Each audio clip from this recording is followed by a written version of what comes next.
Yeah. Chenro mage ma upango kata ma uchano rido tok duoko, ang'eyo ni duoko nyalo bedo mana ka wasewacho, ginyalo bedo mopogore opogore. Kata kamano ang'eyo ni Azimio bedo ni untiere gi jotelo mopogore opogore moyier. Pod en kweth manitiere. Gin chenro mage moko ma bende uketo kaka duond bura mar Azimio?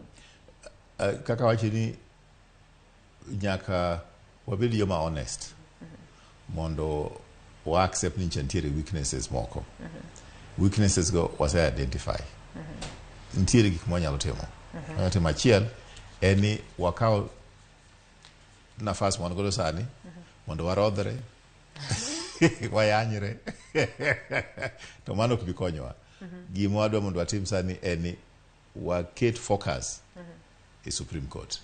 Bang Supreme Court, problem moko mwan godo matindo e Azimio, we can deal with those. Onge ot ma onge gi problem. Koro ge sani wacho ni Supreme Court ema ukete wang'.